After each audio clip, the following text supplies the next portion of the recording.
আপনার নিঃশ্বাস যখন শেষ হয়ে যাবে, আপনার সবকিছু শেষ, আপনার ব্যাংক ব্যালেন্স, আপনার টাকা পয়সা, এমনকি আপনার পরনের মধ্যে যে এই পোশাকগুলো থাকবে এগুলো তারা খুলে নেবে। কথা বলেন ঠিক কিনা? তাহলে আমি সবাইকে উদাত্ত আহ্বান করবো, তারাই সফল কাম যাদের সন্তানগুলা এরকম ভাবে কোরআন ও হাদিস অনুযায়ী চলে, যারা এরকম ভাবে দিন শিক্ষা করে।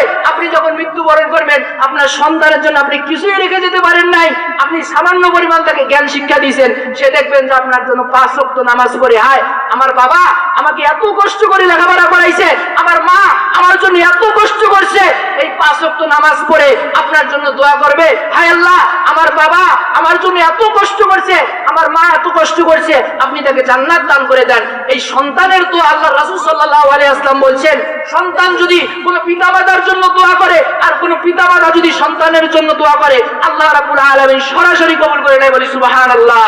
এই জন্য আমাদের, আপনি ডাক্তার বানান, ইঞ্জিনিয়ার বানান, মন্ত্রী বানান, ম্যাজিস্ট্রেট বানান, আমি দ্বিধাবোধ করি না, আপনি সবকিছুই করেন, কিন্তু আপনার ওই সন্তানের মেধার মধ্যে, মাথার মধ্যে, বুকের মধ্যে যদি কোরআন এবং হাদিসের জ্ঞান না থাকে, এই জ্ঞানের কোনো মূল্য নাই। আপনার সন্তানের কোরআন ও হাদিস অনুযায়ী তার মধ্যে থাকতে হবে, জ্ঞান থাকতে হবে। আপনি যদি তার মধ্যে সেগুলো সেট করে দিতে পারেন, তাহলে আপনি যখন মৃত্যুবরণ করবেন, মৃত্যু হওয়ার পরেও আপনার কবরটা আল্লাহ রাব্বুল আলামিন জান্নাতের বাগান বানায় দিয়ে। বলি সুবহানাল্লাহ।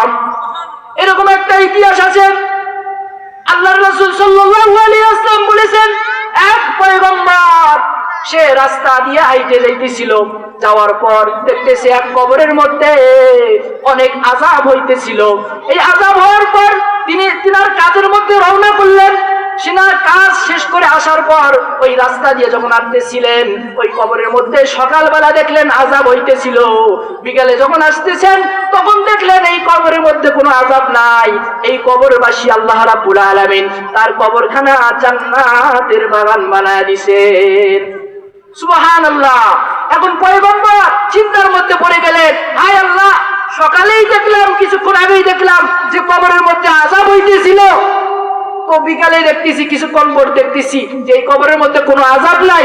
পয়গম্বর হাউমাউ করে কান্না করতে লাগলো, আল্লাহ কোন আমলের কারণে আপনি এই বান্দাকে মাফ করে দিলেন, এটা আমি জানতে চাই। আপনারা জানতে চান কোন আমলের কারণে আল্লাহ রাব্বুল আলামিন কবরের আযাব মাফ করে দিলেন? জানতে চান তো ইনশাআল্লাহ? তো আল্লাহর পয়গম্বর আল্লাহ রাব্বুল আলামিন বললেন, আল্লাহ ও দয়ার মাবুদ গো, আপনি আমাকে জানায় দেন কোন আমল করার কারণে, কি জন্য, কি করার কারণে আপনি এই বান্দাকে মাফ করে দিলেন।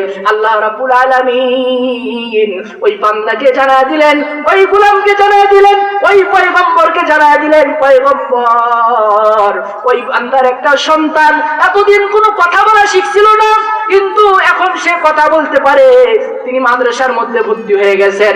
এরকম ভাবে মাদ্রাসার যাওয়ার পরে তিনি আমার একটা রহমান রহিম নাম নিয়েছে।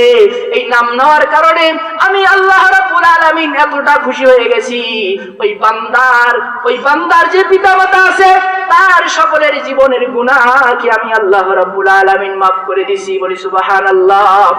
তাহলে আপনার সন্তানটা যদি আল্লাহ রাব্বুল আলামিনের নাম নেয়,